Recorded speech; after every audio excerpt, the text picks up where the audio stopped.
नहीं, अब होगा एनपीएल कुछ अलग, क्योंकि 2024 में हमने एनपीएल देखा था और एनपीएल में बहुत ऐसे सवाल थे, लोगों को मन में सवाल था, चल रहा था, मगर अब पारस खड़का सर ने सब क्लियर कर दिया और ऐसा क्लियर किया कि सब आईसीसी के एनुअल मीटिंग में जितने भी छोटे बड़े अधिकारी बैठे हुए थे वहाँ पे अपने लीग के बारे में वहाँ पे चर्चा किया गया और आईसीसी के सामने सब कुछ बतलाया गया।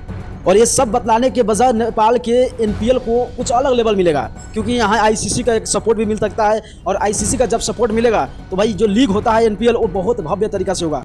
क्योंकि आप सबको पता होगा कि 2025 में सीजन 2 एनपीएल आने वाला है। एनपीएल को लेकर पारस खड़का सर का एक ही माइंडसेट है कि इसको ज़्यादा से ज़्यादा बेहतर बनाना है और जल्द से जल्द पूरा दुनिया में इनका तहलका मचाने वाला है। तो हाँ यार, सही बात है, क्योंकि एनपीएल 1 या 2 साल का अंदर ऐसा होगा कि पूरा दुनिया में तहलका मचेगा। और एनपीएल का बात करें तो भाई एनपीएल आने वाले दिन में ऐसा एनपीएल का चर्चा चलेगा जैसे आईपीएल होता है उसी तरह एनपीएल का भी चर्चा चलेगा। क्योंकि अनुल था वहाँ पे मीटिंग था, उसमें छोटे बड़े सब अधिकारी थे आईसीसी के, बीसीसीआई के, या चाहे बहुत ऐसे अधिकारी वहाँ पे बैठे हुए थे। वहाँ पे मीटिंग में अपने एनपीएल को, अपने लीग को जिक्र करना, बताना, सबको दिखाना, भाई ये बहुत बड़ा बात है और सबसे बड़ी भूमिका कुछ अलग लेवल में लेके जाने वाले हैं। और पारस खड़का सर के लिए मैं सैल्यूट करता हूँ कि पारस खड़का सर बहुत ज़्यादा मेहनत कर रहे हैं अपने लीग को, अपने देश को और अपने देश के आगे ले जाने के लिए बहुत ज़्यादा मेहनत करने जा रहे हैं और मेहनत कर रहे हैं। तो भाई इसके लिए सैल्यूट है। आप लोग क्या सोचते हैं पारस खड़का सर के बारे में? अपना राय जरूर कमेंट कीजिएगा। अगर नहीं होगा तो पेज को फॉलो करके चैनल सब्सक्राइब जरूर कीजिएगा।